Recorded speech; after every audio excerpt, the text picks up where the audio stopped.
Ambulance service. Is the patient breathing? We're back on the front line. West up, better mobilise. Following Scotland's paramedics. Top floor fire in a block of 4. We've got an 80-year-old female who's fallen outside. He's been stabbed. Is the attacker still nearby?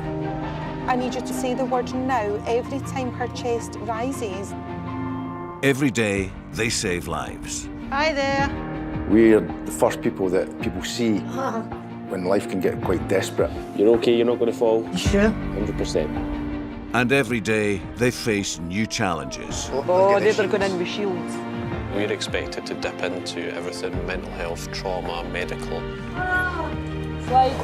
But now we're being stretched even further. Unbelievable.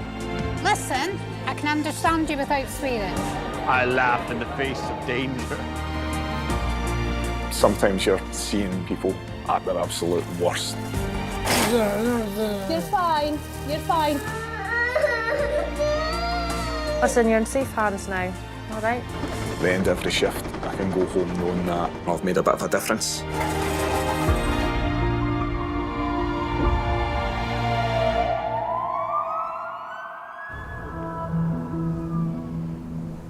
This is Scotland's ambulance service, serving over 5 million people in every corner of the country.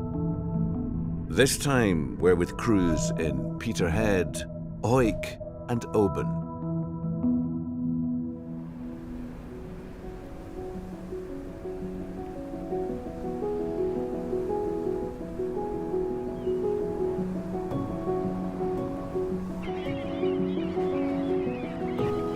Oban is lovely. There's a lot of nice scenery, good walks, nature. And there's also a lot of kind of fishing boats, and there's the marina that brings in a lot of tourism as well. Obviously, living here all my life, I think for younger people there's not much to do, apart from... No, I can't say that. Kelly is a student technician. She's training with Tim, who moved here from Germany in 2021. I really love Oban. The nature is very beautiful. You can visit all the islands. It's just an amazing place. I think it was a really good decision to come up here.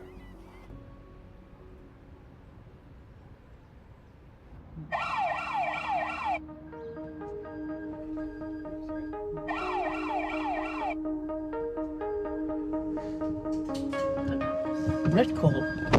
Stung by bee, breathing issues. Okay.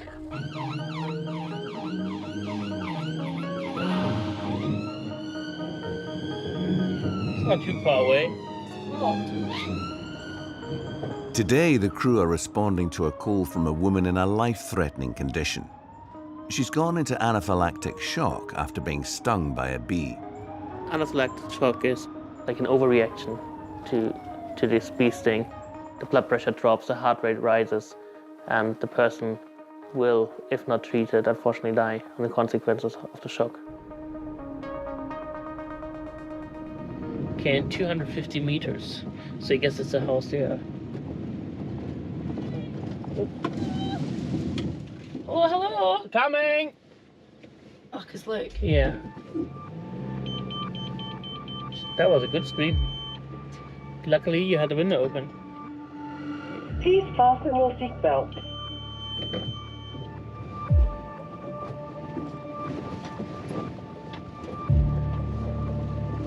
Hold on to your hats. I thought that. Please fasten your seatbelt. I would just park here.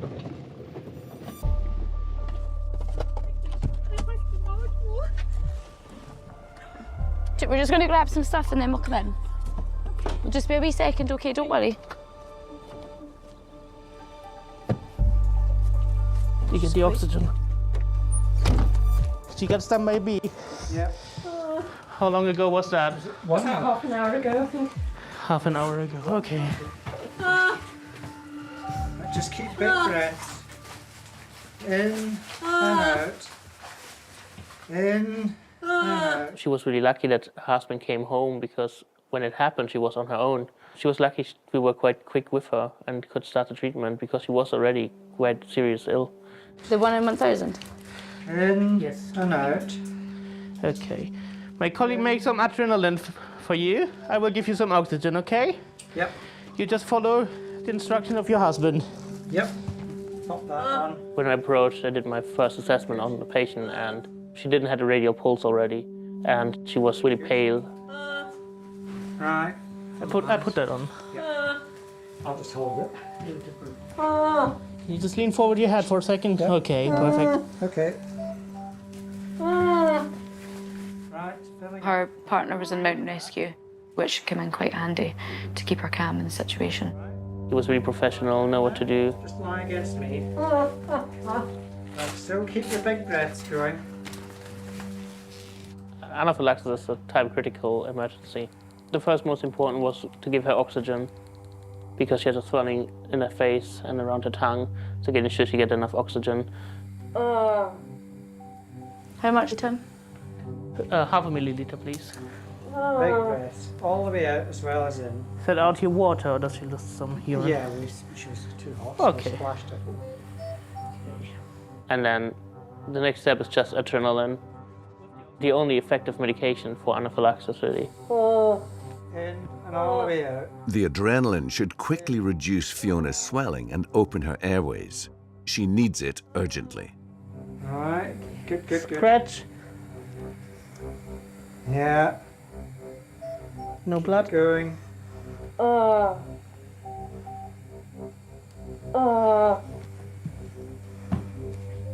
out, all the way out. All the way out. See how we go on. Is it any better now? Any Takes different? 1-2 minutes to work.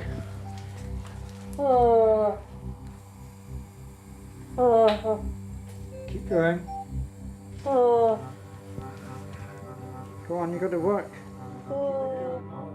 To see if the adrenaline does any effect, just look if the heart rate comes a bit down. The X-ray rate should come down as well. Tim is monitoring Fiona's reaction to the adrenaline. Right, out. In. If it works, her blood pressure should return to normal and the swelling in her face should go down. That's it. Keep breathing. In. Out. In. And all the way out. In. But the adrenaline appears to have had little effect. In. And all the way out.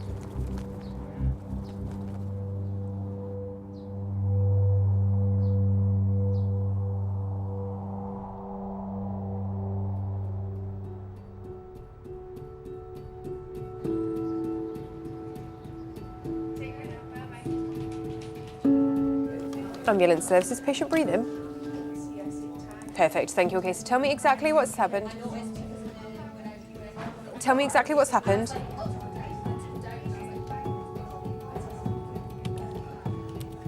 Oh, okay, and you said that he was bariatric, sorry. Do you know his weight, please?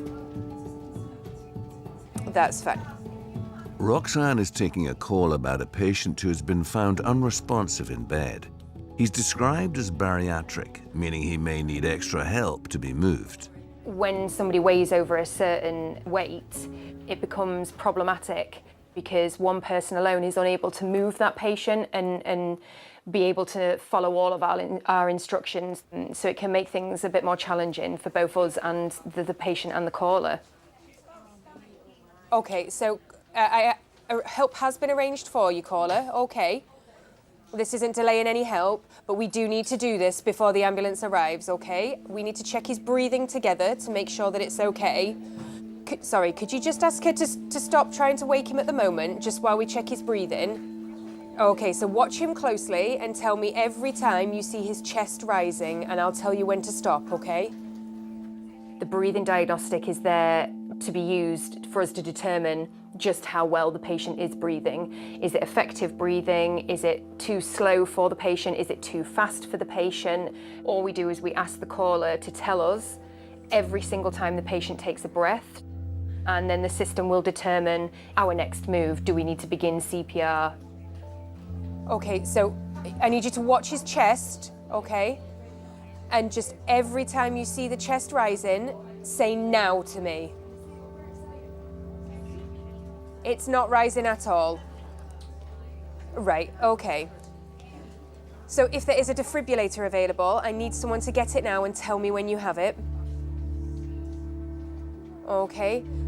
Now, I appreciate that you said about his weight, okay? But between you all, I'm gonna need you to get him on the floor for me. Okay. The patient isn't breathing. To give him the best chance of survival, the caller needs to perform CPR on a hard, flat surface. But the patient's weight means moving him is a challenge. Okay, stand at the side of the bed closest to him. You'll need to work together to do this, okay? Pull the sheet. We're trying to get him on the floor. So you've told me that his chest isn't rising, which means he's not breathing. So we need to help him now.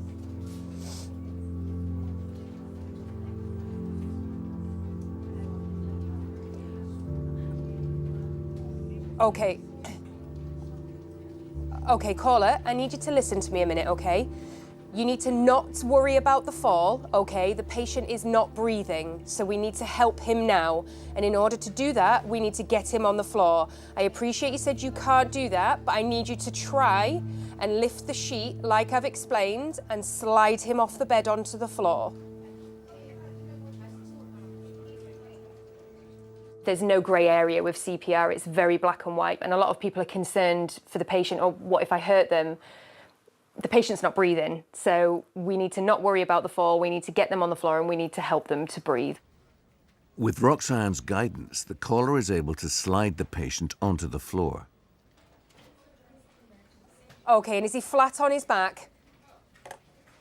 Okay, all right, so listen carefully, okay? We're gonna start chest compressions and I'm gonna tell you how to do them, okay? Place the heel of your hand on the breastbone in the center of the chest, right between the nipples. Okay, put your other hand on top of that hand. Pump the chest hard and fast, at least twice per second and 2 inches deep. Okay, you need to let the chest come all the way up in between pumps, and we're going to do this until help can take over. Right, count out loud so I can count with you. Okay, you listen to my count. 2, 3, 4. 1, 2, 3, 4. 1, 2, 3, 4. That's it. That's brilliant. Thank you. Just keep doing what you're doing, okay? Don't stop. 1, 2, 3, 4. It's on its way, okay? They're coming as fast as they can. 1, 2, 3, 4. That's it. You're doing brilliantly, okay? I know, just you need to keep doing it until help can take over, okay? That's it. Take it in turns. I know it's difficult, okay? Just don't stop the compressions, all right? Keep going. 1, 2, 3, 4. 1, 2, 3, 4. 1. They'll be with you as soon as possible, okay? They're coming as quick as they can for you. 1, 2, 3, 4. Is that the ambulance crew there? Right, okay. I'll leave you with the crew, all right? You're welcome, thank you. Bye-bye.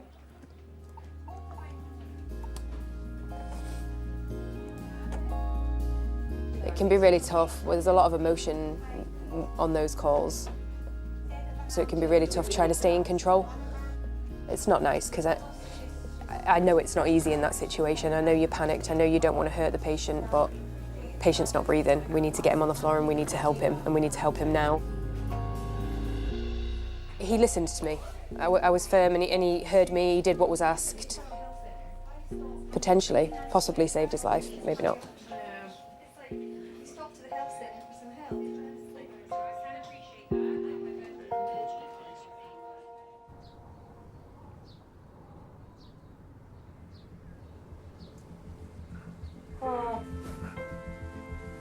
Come on, you're doing fine. Keep it going, keep it going, keep it going. In, out. In, all the way out. In Oban, Tim and Kelly are treating Fiona for a severe anaphylactic reaction to a bee sting. the first shot of adrenaline hasn't had the desired effect. So the crew prepares another shot. Adrenaline, that's the only treatment really that we can give to get the patient stabilized, to get him in hospital, to then get a long-term solution for the problem. Right, you're going to get another wee jab. Another scratch. Keep it going. Just in all the way, out all the way. Out. See how your blood pressure is doing now? Lovely, 130. That's come back beautifully. How are you feeling now, my love? You're feeling better. We're quite happy at the moment. You got at the moment any pain anywhere? Not pain, no. That's good. Fiona's condition has improved after the second dose of adrenaline. She's finally stable enough to make the short journey to hospital in Oban for further monitoring.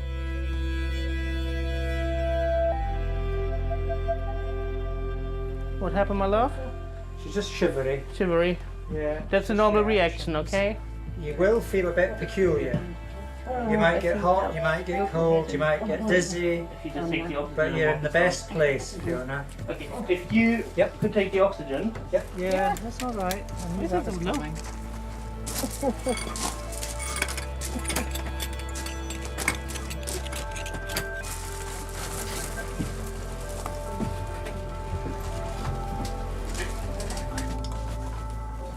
Get the heating on for the moment. Making me sweat. I'm spoiling earlier. To begin with. I guess you did sweat quite a lot, which obviously now has the opposite effect. Yeah. You feel really cold. Just check your temperature again. 35.3, you're a bit cold. Fiona and her friend Mandy had been tending to a beehive shortly before she was stung. So we're just outside when the bee just... Well, we've been doing the bees. Are you doing the bees? We were working on the bees and then 8 and 1. we finished. Took off our suits and Mandy went away and then a bee got into my hair.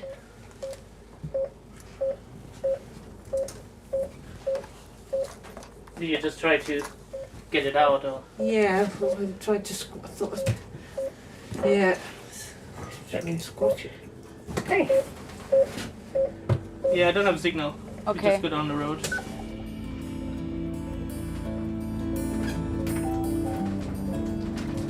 She's been working with bees for a long while. It was her first ever reaction. So I think it was quite a shock to the patient as well. Everybody can develop an allergic reaction at every time. You can eat nuts your whole life, and then at one day your body says, nah, I don't like that anymore. For student technician Kelly, this has been her first time treating a patient suffering from anaphylaxis.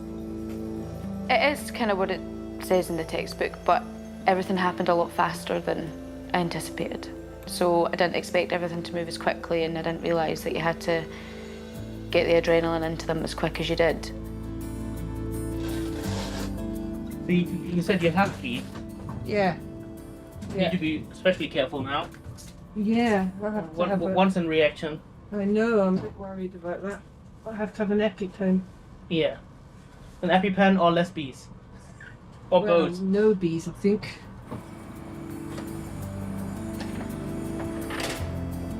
If you wouldn't be there as quickly as you were, she would have most likely died. So yeah, I think we can say in this case you actually saved her life, yeah. In the UK, it's estimated around 20 people die from anaphylaxis each year. Bee or wasp stings are responsible for a quarter of those cases. At the time when you arrive and you're doing your job and you're giving treatment, I didn't really think of the fact that you'd saved her life or anything. It's not till after it when you reflect and then what the outcome could have been and what it was is kind of when it sinks in and you think that it makes you feel a wee bit proud, or it makes you feel much better about yourself sometimes.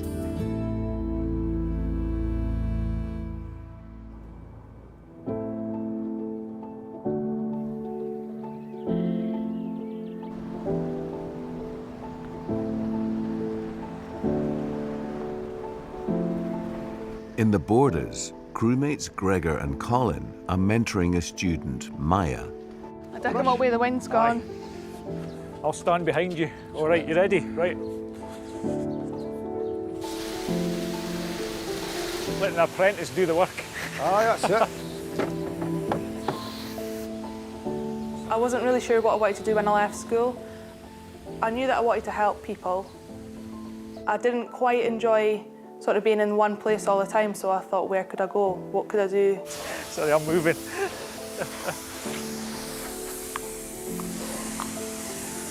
Cheeky.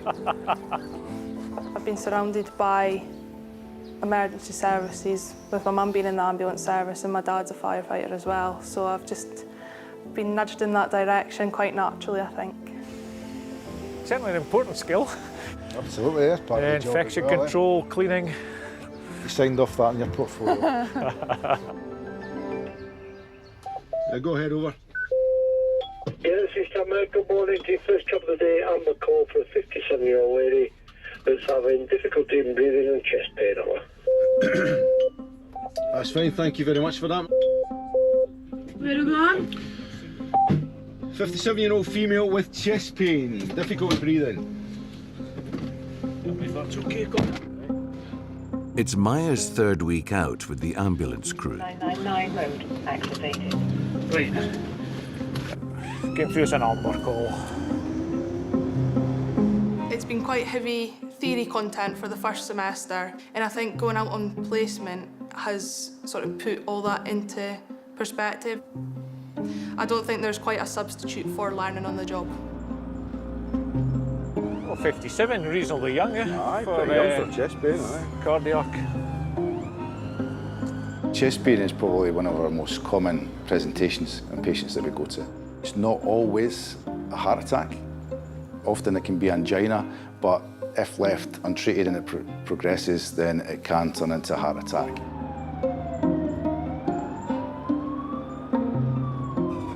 So I know exactly where it is. Can it be a bit of local knowledge, Gregor? Aye. It's this brown block where the boy in the hive is. Okay, okay. Right. Morning, all right. Half one now, isn't it? Yeah, not half, yeah. Right to the top. And what's been happening today? Tell me how you're feeling. Pain in my chest. Uh-huh. What time did this all start? I was there yesterday. I just feel your pulse. You were where? Sore yesterday, okay.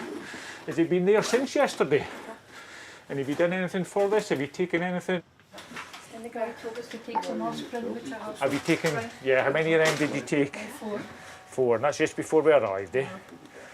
They often, if first people that they speak to when they dial 999 will be the call handlers, and of course they're trained to say, well, if there's any chest pain, then you should be taking an aspirin.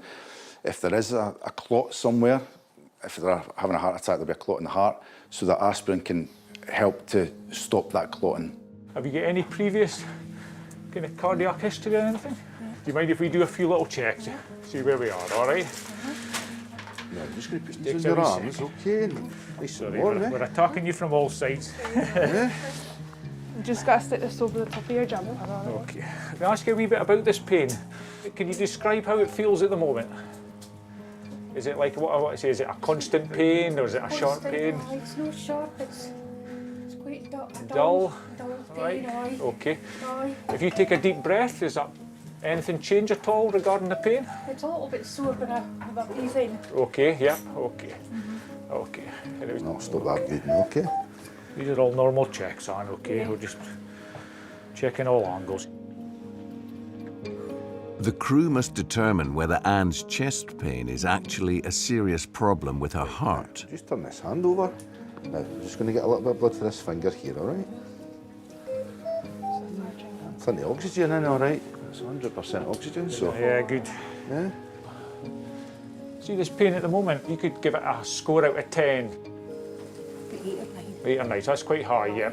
And say when it came on yesterday, where do you kind of... It's the same yesterday, aye. Right, so it's pretty intense. And what about during the night? Did you get any sleep at all? Did you get any sleep at all? No, it's just because of the pain. Okay. A cardiac chest pain, it's normally like a a constant type of pain, it can be dull, it can be like just like an ache, various intensities. So we'll have a look at this ECG, okay, and then we'll just see where we are, and then we'll get you a bit of help. See this pain at the moment? And an ECG measures the electrical activity in the heart. From that, we can tell if there are changes to the way that the heart's working, and specifically, as in this case, it would show if the patient was having a heart attack or not. I'm kind of looking a wee bit there. A wee bit depression into an AVF. Straight away, it was indicating like a cardiac issue. Slightly. Okay. That one V2 maybe. Not so much V1, but certainly V2. Looked like ST depression, quite severe ST depression, which can be a kind of ischemic, not quite a full blockage, maybe a partial blockage to one of the arteries to the heart. I'm just going to run down. Just hold that in for me a wee second. 2 minutes, please. Yeah, that's fine, yeah. This ECG, it's shown me a couple of concerns, okay? Potentially it could be your heart on, okay? But we'll probably go down that route to play safe, okay? The crew send the information to the specialists at Edinburgh's Coronary Care Unit for urgent assessment. You've had your aspirin already, okay? We might try that GTN spray out the bag, please, Maya. Anne needs to get to hospital. If the CCU raise the alarm, the crew will divert to the Edinburgh Royal Infirmary for an emergency procedure. So this little spray, it kind of opens up your arteries a wee bit. We'll want to see if that pain reduces. Will you let me know, all right? It kind of goes under your tongue. Do you know? You'll probably give you 2 puffs. Ready? The GTN spray should improve the blood flow to Anne's heart. Right, sorry about that. I don't know if it tastes too well, eh? That might take about 5-10 minutes to get in your system. But...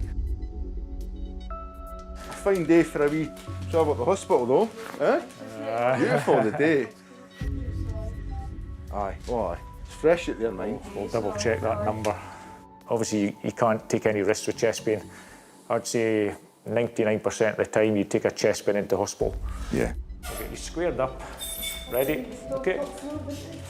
It's always the top floor. You know, tell us that. Nobody gets chest pain on the bottom floor.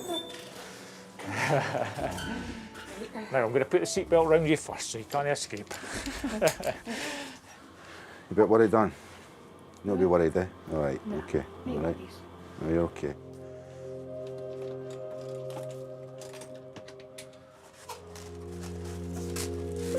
We'll get you across, I think we'll get you across nice and quick, okay? So the quicker we get this looked at, the better. So we'll go with blue lights, but don't be too alarmed about that, okay? You might hear the siren now and again. Yeah, that's just me trying to get past traffic, okay? Is that okay? Right. Okay. Your oxygen levels are good.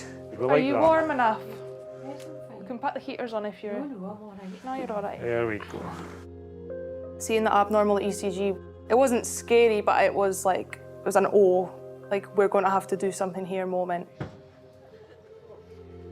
We were all half expecting to end up in Edinburgh with her. The crew will take Anne to the Borders General Hospital in Melrose for urgent tests. At uni, they teach you what to do, they teach you how to do it. But being out on the road, it's completely different. We've made it on. Think about that now. Because it's real people, it's real life situations, it's real illnesses that you're having to help people. It just is completely different. You're doing great. You're a bit fresh here, eh? Aye, it's been lovely. Lovely wee drive over. I hope it wasn't too bumpy in the back for you. Gregor will tell me the truth. Comment on that later. Nah, spot on, Colin.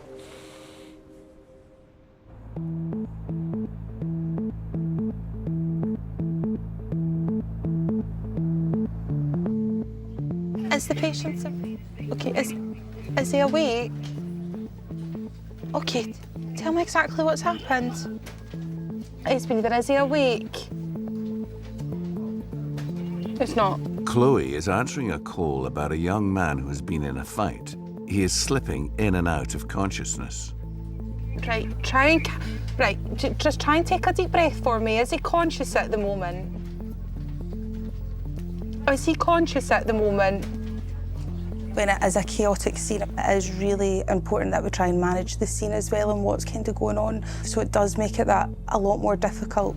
And you're just trying to provisionally get the right care for the patient and trying to essentially manage a scene until the crew get there. It can be really challenging.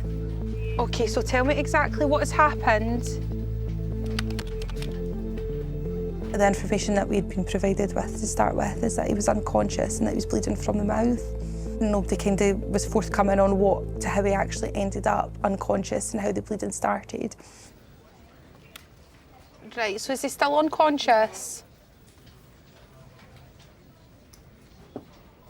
So, was that a yes, sorry?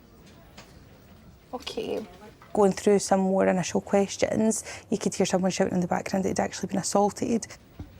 Now, we're going to check his breathing together to make sure it's all right.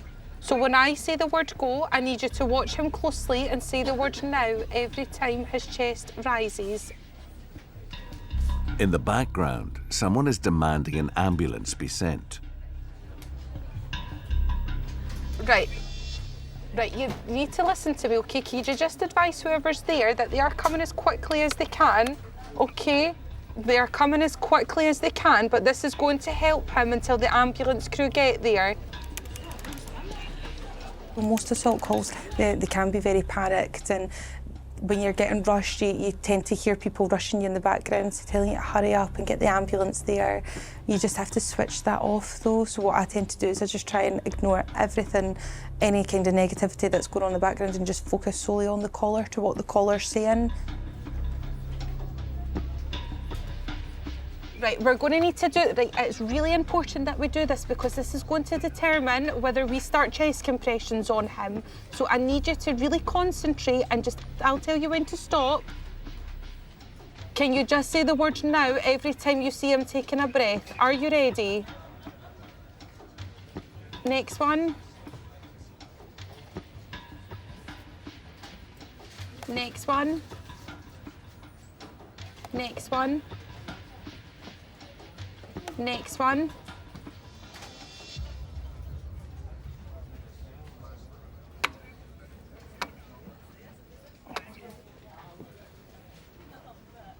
So is he awake? Right, so I don't mind that. So I need to know, you need to listen to me, OK? I need to know, is he awake at the moment? Is he awake at the moment? He's talking. Chloe is struggling to get a full account of the patient's condition. Now he's conscious and talking, there's no need for her to continue with the breathing diagnostic. Is he responding normally? No, OK. Right, OK, is he changing colour? Red cheeks, clammy and sweaty, OK. Right, so you need to just keep him nice and awake at the moment, OK? Now, we are experiencing very high call volumes at present. We will respond as quickly as we can. Is it possible at all for him to be transported to hospital in another way? Since the patient is breathing normally, it is safe for the caller to drive him to hospital. So if his condition gets worse on the way to hospital, please pull over and phone us straight back on 999, OK? I'll get this cancelled down. Right, bye-bye.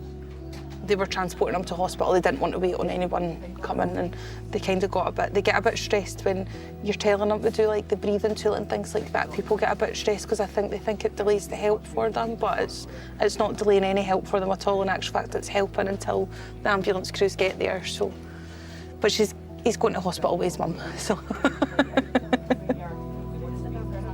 For Chloe, this job at the ambulance control centre is hopefully leading to a career as a paramedic. Your natural progression is people tend to do call handling and then they'll go over to dispatch.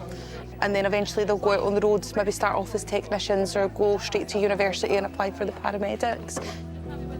So eventually, hopefully one day, I will be out on the road as a technician, going to apply for it at some point. But I'm not putting any pressure on myself to win because I am really happy with the call handling side just now. Ambulance service, is the patient breathing?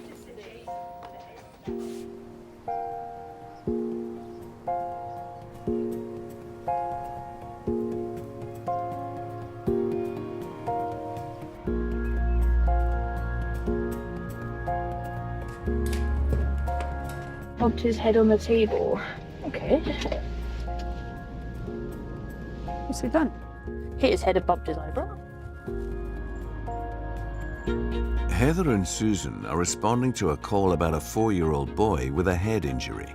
Because my daughter's so young still, straight away I'd make that connection. You know, it's like, I've got a daughter, that person has a child. I feel for the parent. I feel for the parent much more than I did before I became a parent myself.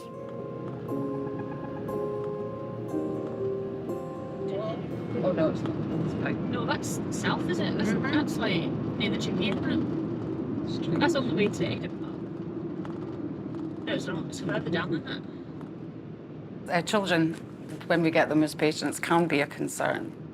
Often the parent isn't there when the injuries happened, so it can be quite interesting trying to find out what's been going on with the patient. Very difficult to assess.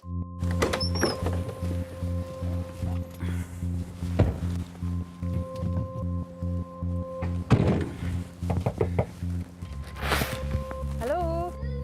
Oh, darling. Oh, dearie me. Have a look at We'll it. just have a little look. We're not going to touch. Oh, does it hurt? Yeah, I don't like. It's okay. It's okay. I know you're cool, baby. Do you want Mummy to take off the towel, maybe? Maybe better if you do it, Mummy. We'll have a look. Corey has hit his head an hour ago. Heather needs to see the wound in order to assess it, but Corey has other ideas. It's just a little bit. It's just a little bit. We actually like children that are crying. It's children that aren't crying are the problem. You sit with Mummy. There you go. If we can hear them screaming, it means that they've got a clear airway, they're breathing really well, and we can take it from there. Did you see it happen? Well, no, I was sitting there, but I wasn't looking at him, and I just heard him, like, scream, but then he stopped screaming, he kind of, like, zoned out. He was kind of just, like... Dazed. Okay, did you see him? Was it here he fell? No, it was just in the living room, just in off there. the corner of the You hit yourself, unit. hit yourself on the TV unit. But that hurt. Oh, bless. Oh, no. Okay, how much blood have we? Is it just on the tissue The here? tissue, there is some on the floor. Just a little few drops. Can I have a look at it? No. No, is it really sore? All right. Just a little bit. Just so I can, I'm not going to touch it. He doesn't like people touching his No. It's got like some sensory. That's okay. Come on. I don't need Be to very touch quick. it. It's all right. I know. How Well, about... let me have a look at it. No. Why not? The mother did say sensory issues, which means that we really struggle to communicate with the child and find out what's going on. Yeah. So it's difficult all around. With most head injuries, we have to ask lots of questions, try to work out if they're confused or if there's any neurological deficit. But with a child, it's difficult, let alone if they're having sensory issues. Can we take that towel away? You hold the towel. Corey doesn't like people touching him, but head injuries can quickly lead to a number of serious conditions. Let him get anywhere near it, is he?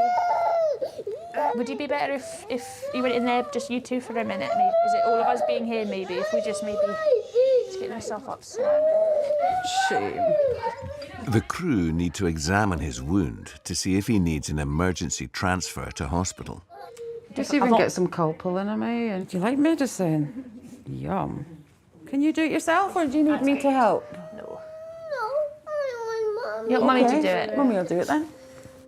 Susan's solution is to use a simple over-the-counter medicine for pain relief. That's it. Oh, good boy.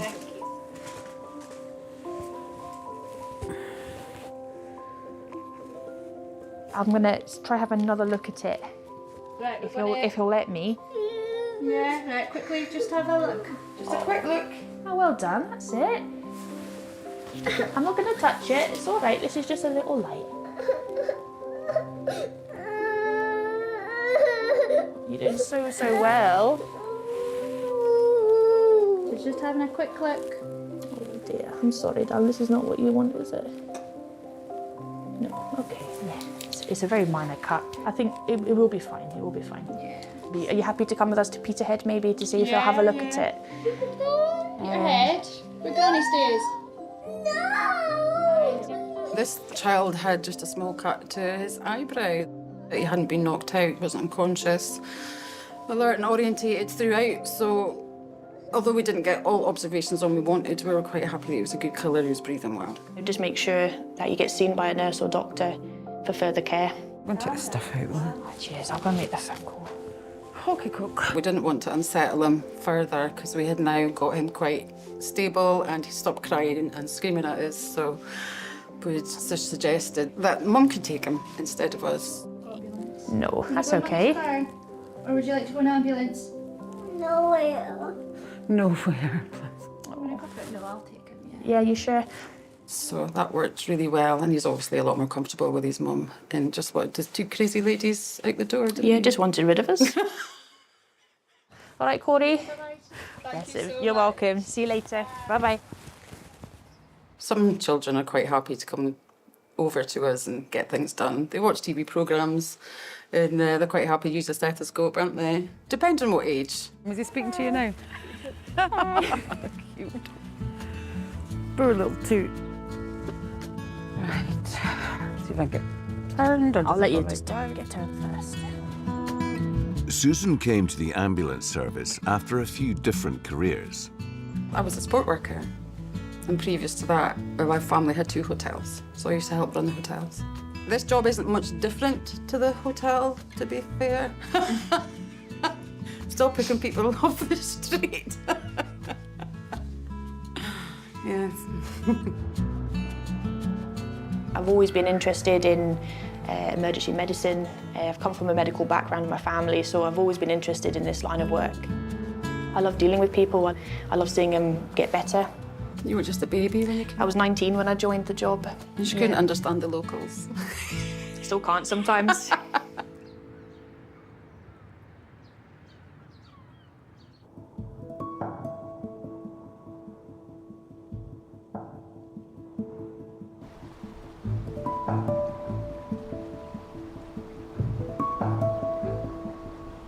Proper spring day today. Aye. Daffies are out. Daffs are nice, especially coming in the hike. Yeah, aye, yep. Absolutely magic. Hike's kind of on the south side of the Scottish borders. I'd say it's semi-rural. That's probably a good description. The Scottish borders is a beautiful part of the world, and a lot of people retire here. So we've got an elderly population, it's an ageing population, but you do see the full spectrum of patients. What temperature have we got in your wee thing today? 12. Aye, not bad, eh? It's all right, yeah. Feels warmer than that. Aye. I used to work in an electronics factory. It was hard times, and I thought, I need to get out of here. And believe it or not, my wife saw an advert in the local paper. So I went for it, and it's the best decision I've ever made in my life. I used to be a gym manager up in Edinburgh. I just had enough from working 9 to 5. Just recently become a paramedic, and I have to say exactly the same as Gregor. It's one of the best decisions I've ever made. Go home sort of content at the end of the day. Yep. 999 road activated. Yep. Today, Colin and Gregor have student paramedic Maya working alongside them. We've got an amber call, 77-year-old male, sudden onset of dizziness, vomiting, assisted down the stairs, bouncing off the walls. Keeps putting his hands out, feels he's going to fall. Unknown condition, so it could be anything. So, there we go. Take this for the stethoscope.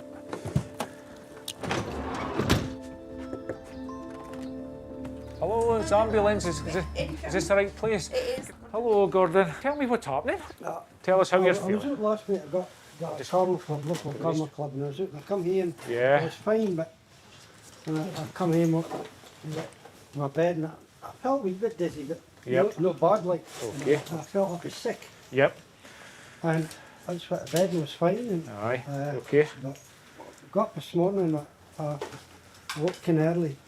The next thing, everything's just gone round and fucking forward. I stand up, Okay. I can't balance. Yeah. Okay, doke. Really sick. Yep. All right. Yeah, I saw obviously the bowl there. Just like yellow bile. and Right. then Yep. Can I just ask you, have you had anything like this before, or is this something totally different? Totally different. Any pains anywhere? No pains either, eh? Can I just ask you, how do you think his colour is? You'll know him a bit better than me. Fairly normal-ish. Okay. Can It's then a process of elimination to figure out exactly what's causing this dizziness and nausea. Any stomach problems? Normally, I had a gallbladder thing 6 years ago. Is that gallbladder? Yep. Okay. Yep. It could be a low blood pressure, or it could be something a little bit more sinister, something neurological that's going on in the brain. It can signify quite a lot of things. I'm just wondering things like, have you had any like ear infections or? No, again, no. Or have you suffered from vertigo? Oh, sorry. It's all right. Have you suffered from vertigo or anything like that? No, nothing like that. It's about asking the right questions and digging a bit deeper and looking at your observations to determine what's going on. Be a sharp scratch. It's obviously no light gum. There we go, you can just hold on to that. 6.3. What we'll do now, I'm just going to do a little fast test on you, okay? Let's see where we go. A fast test assesses Gordon's face, arms and speech for the most common symptoms of a stroke. Okay, yeah. Can you give me a big smile? A big smile? Oh, that's more like it. Yeah, and you think he's speaking nice and clearly? Yeah, he's pretty normal, yeah. It's good to get a second opinion on that. That's it, just put your arms down now. Quite happy with things here. Not all strokes present the same, so again, it's in the back of the mind. Absolutely. So you're just trying to process of elimination, basically. But you do get sometimes imbalanced things with strokes as well, when they can be unsteady on their feet, they can have a certain gait when they stand up, they lean forward, lean back, they're just... So yeah, it's just another little indicator that could potentially be stroke related. No real difference. Gordon is not showing the typical symptoms of a stroke, but the crew can't rule out other serious causes for his dizziness. What I'm going to try now is, we do a blood pressure standing up, Colin. Yeah. Okay? Yep. And we'll support you, because I know you're quite dizzy, okay? And this is just a test again, okay? I just want to see what your mobility's like, how it's affecting you, what your blood pressure's like higher up. Yeah. If that's okay, all right? Okay. If Gordon's blood pressure drops when he stands up, it could point to a potentially serious cardiovascular or neurological problem. What? No, that's it. Let's see what you're like. Take your time. See that wee moment there? Was it mainly dizziness, or did you feel faint, or? No, just like a dizziness. That's exactly what we're looking at. Do you just feel really, how do you describe it right now? Shaky and weak. Yeah, okay, that was quite a significant kind of... yeah. Okay, we're just about there with that blood. That's 106, right. That's the one, that's the third one, 162.95. Okay, let's have a wee sit down so again, you all sit right? down now. That's all right, you've maintained that blood pressure well done. there. So that's good. There we go. I'm afraid we'll have to get this investigated, because I don't think you're very safe at home. Do you agree with that? Yeah, I think so, 100%. I think it's worthwhile going to the hospital, find exactly what's going on. We're kind of clutching at straws a wee bit. Has he reported any pain at all? Have you? No pains at all. We'll get to the bottom of it. It's well worth getting checked out now. I don't want you falling over. Well, all right. I can see it. Sometimes you can't define sharply exactly what it is. Me and Maya will just help you. Have a wee turn towards me if you can. Little small steps, all right? Keep coming right round to me. It's a process of making sure that you're being more cautious than you would maybe need to be. You can't rule out if you're a stroke. I'm just putting this round you because we're taking you up the stairs, all right? But there are other neurological issues that are quite hard to pick up on pre-hospital. So if you're not entirely happy with the way that somebody's presenting and you can't quite put your finger on exactly what's causing it, you're always better to take them into A&E. I'll let you go that. Thank you. I'll sort this out.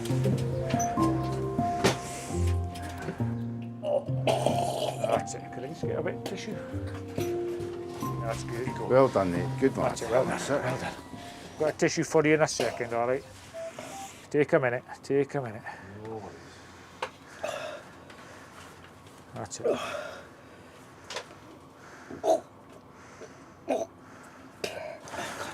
That's it, well done, well done. It's horrible, horrible feeling, eh? Would you like a wee drink of water? Yes, please. Aye.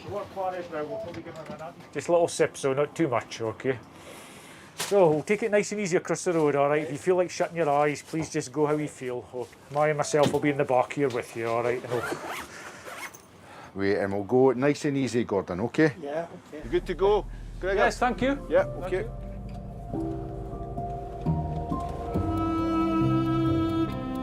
All Excuse me a wee second. I found your lug.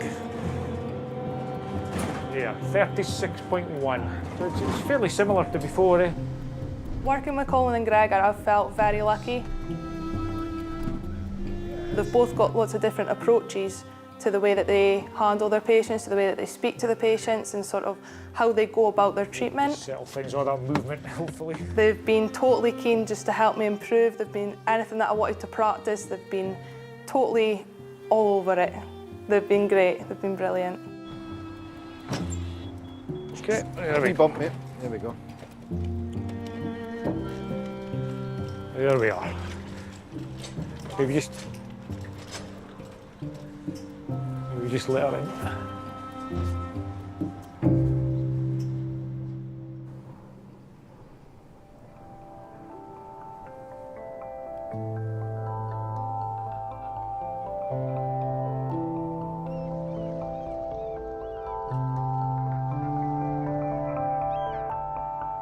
Peterhead's a coastal town, and we have the largest fishing port in Europe, so there's a lot of boat traffic in and out of here.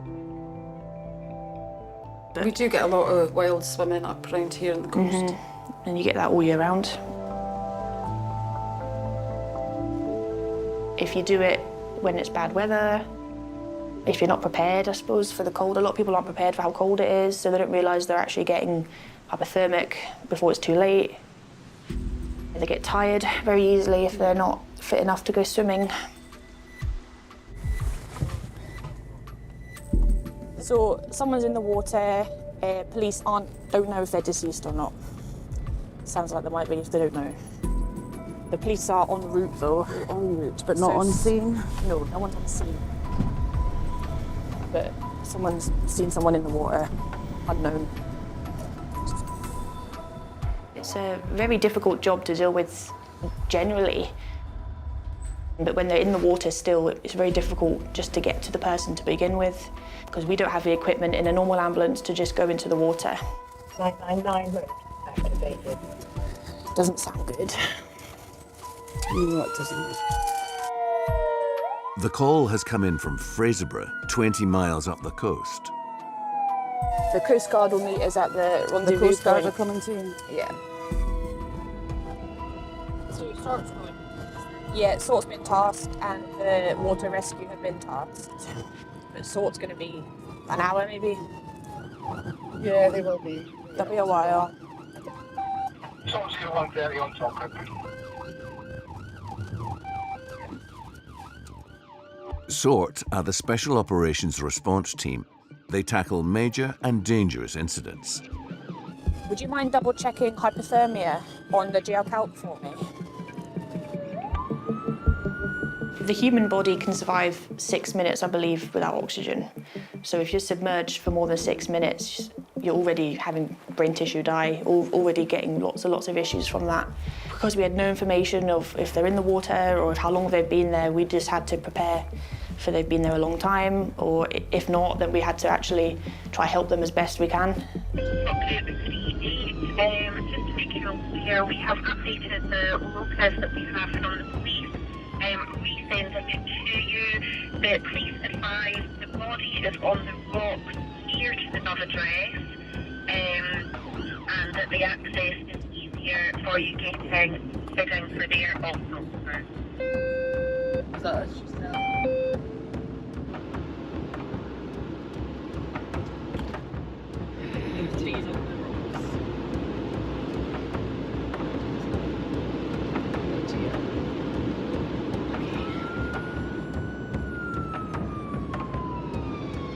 I'm just thinking the drugs as well.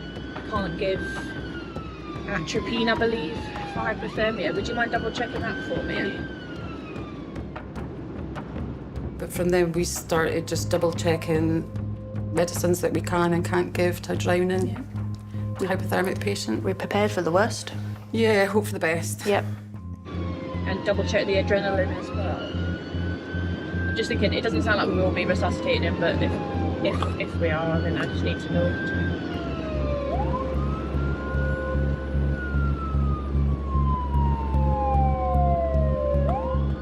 I'm just going to put a stand to you all. We've just had an update from the police. No ambulance required, no persons in water. It was an inflatable doll, over.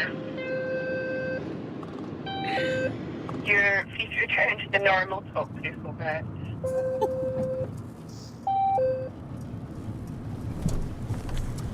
Who's been pissing about with an inflatable doll this weekend? Of all the things, Oh, thank God for that. huge relief. Thankfully. Huge relief. I couldn't believe it when I first heard it. No, we just kind of looked at each other and there was a burst out silence. laughing. There was a moment of silence. There was a moment of, did I just hear that correctly? But yeah. Honestly, I was trying to think of all my drowning, right? Cardiac arrest, right? Let's have a look at my drugs. Let's have a look at my protocol. what am I doing different? It's a doll. That's the best outcome. That is the best outcome. I couldn't have asked for a better outcome for that. Whose blow-up doll, however it is, Well, we don't know. Fraser, you just don't know. You just don't know what they do up there, eh? Yeah, well, Sunday morning, is it? I don't blew like that fast for a lot of things, Sue. I know you were doing well. I was doing like 75, 80 on the straights. Just goes to show. To work in the ambulance service, you definitely need a sense of humour. We do come across a lot of funny stuff. What sort of doll are we talking? A Barbie, I think it was.